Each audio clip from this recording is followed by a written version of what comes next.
Hello everyone, I hope you've been enjoying these videos. Welcome back. Today is another story time video and I'm going to talk to you about what it was like trying to find a job after leaving the porn industry.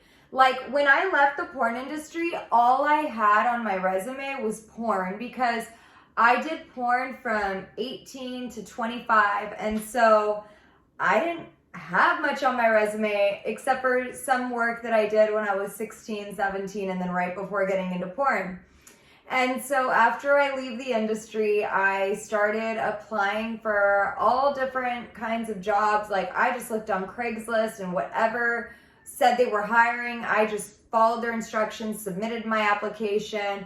I did create a resume, but I honestly hadn't applied for a job since I was like 16 years old because when I worked a little bit in college, it was my uncle's company, so I just got hired without having to interview. So I forgot what that process was like.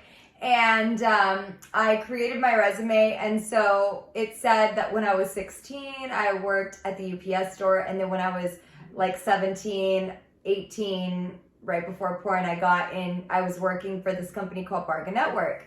And I started applying and I finally started getting interviews and I was so excited. And I remember going to this hair salon and I thought, okay, well, like this place is a little far from, where I'm living, but I think I could make this work, like I think this is it. And I was feeling really good about it. And so I'm doing my interview and the lady asked me like, so you don't have anything on your resume since 2005. Like, what have you been doing?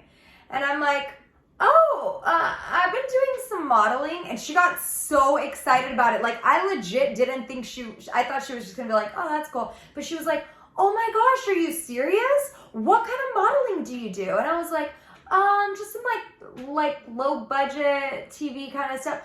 No way. What kind of what TV shows have you been on? Like, tell me about it. And I was just like, and I'm like, oh, nothing you would have seen. And she's like, no, seriously, like, tell me, like, I watch so much TV, like, I love modeling. I've always wanted to be a model. Like, maybe you could help me out. And I'm just like, oh my gosh, what am I doing?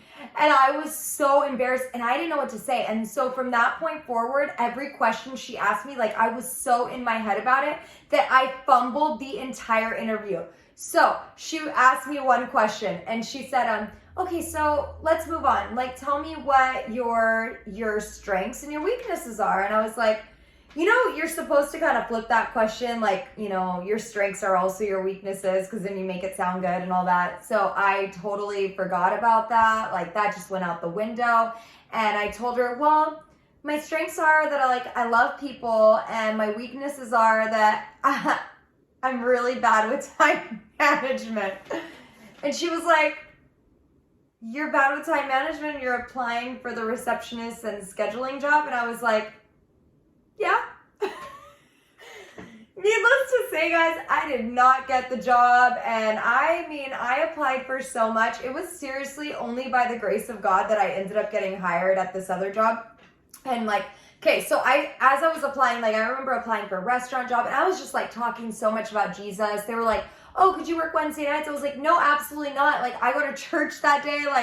I was like, but I could work any other night except for Wednesday nights and Thursday nights and Friday nights, because Thursdays I have Bible study, Friday I go to young adult ministry. And they're like, oh, you're really involved in church. And I'm like, yeah, it's an awesome church. You should come. So that's how that interview went. I didn't get the job. My grandma ends up telling me, you should probably not talk about Jesus so much at your interviews. I was like, no way.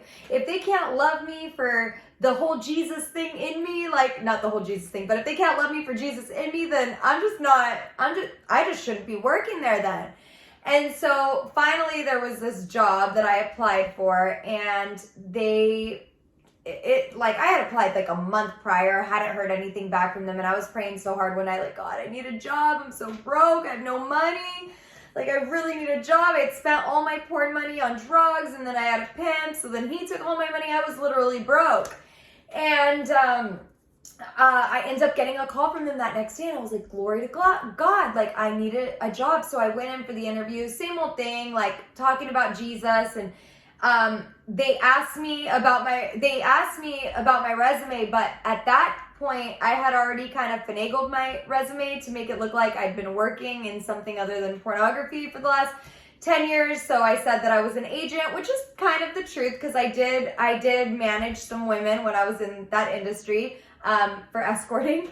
And so I said, like, yeah, I'm an agent. And they asked me a little bit about that, and then they were like, so what are you doing now? And I just told them that I'm looking for a job, and I'm not doing that line of work anymore. And they were like, okay, well, this is a sales job, so why don't you sell me on something? And I was like, my mind went completely blank, and I was like, I could sell you on Jesus. And he was like, Jesus? And I'm like, yeah. I was like, Jesus is the greatest thing that's ever happened to me. He's turned my life around, da da da da. And I start ministering the gospel to him. And he's like, interesting.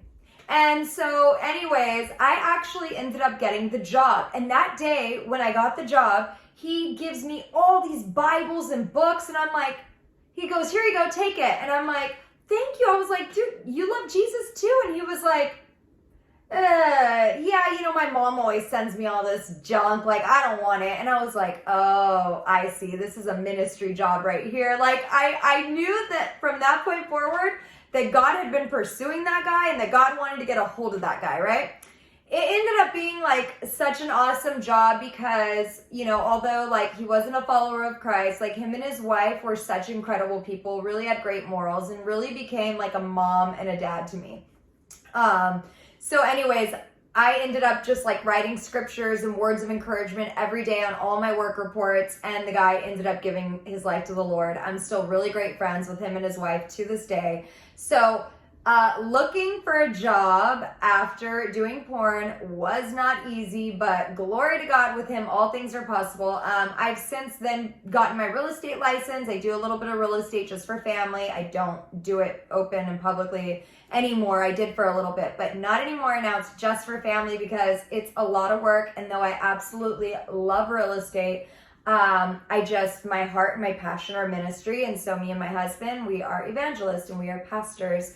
And we have another business that's more so just my husband's. I don't really have my hands on it. So, and we're authors and speakers and parents. So it's like doing real estate is a lot of work, but there is hope for people that have done porn. You can get a job after leaving the porn industry behind. You are not stuck. I used to think that like nobody's ever going to hire me if I quit this job. Like, I've seen teachers getting fired for taking photos with bra and panties on. Like, I've done a lot more than that. Nobody's ever going to hire me.